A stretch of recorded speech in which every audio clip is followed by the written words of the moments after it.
Maayong adlaw mga amigo. Nag-family day di kami sa Cordova Reef sa amon na siyang church mga amigo. Yearly gini na mo gina-celebrate. Usually ari jud sa Holy Week na mo gina-celebrate. Nangaon dai pud man ni utong may daan unya mong gisalo-saluhan among pagkaon nga dala. Pagkahuman na mo kaon busog mo kay mi nagpahulay mi dayon na team building na dayon mi.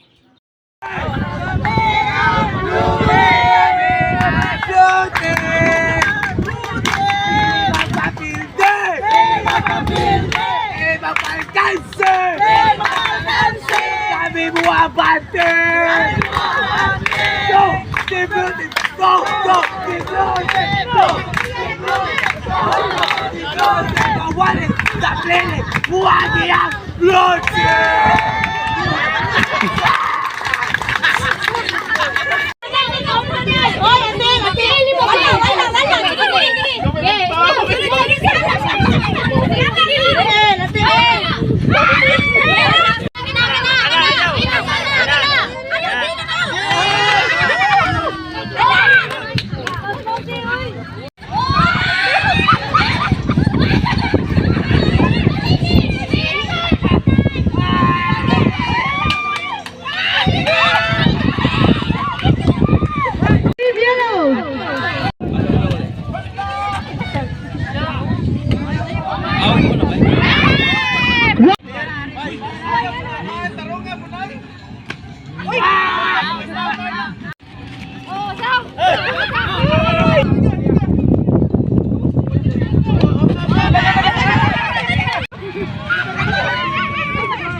Pag human na magduha, nagluto dayon magbinignit.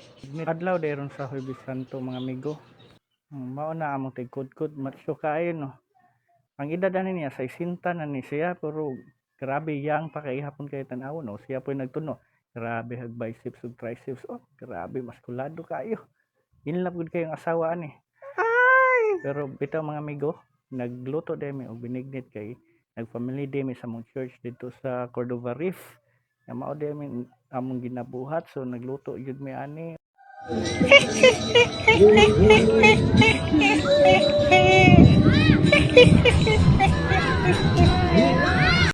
Joke ra bitaw na amigo ha. Nagluto ra mi nagbinignit wa mi nagluto og salamangka. Amo na siyang giluto kay amo nang pagasaluhan kay gutom ba kay nanggikan sa duwa o gikan sa team building. So mao na siya binignit na among giluto. Mo na din gisala ang amo ang tuno mga amigo no. Kaning binignit mas lamay gani siya kung espiso yang tuno. Nga dapat walay sapal nga masagol para walay sabit. Ug walay sapal maapil. Nga dapat sakto pud sa asukal, sakto sa gitamison, dili kay tabang, dili pud kay tamis kaayo. Nga pagluto na ang mga sagol o mga lagot mo, dapat ibutang na gyud nato ang tuno kay mao na tong finishing touch sa usa ka binignit. Medyo dugay gyud magluto binignit no, pero enjoy baya pud kay mabaya pud ni atong naandan labi na kung Holy Week. Sus, kalami na lang gyud.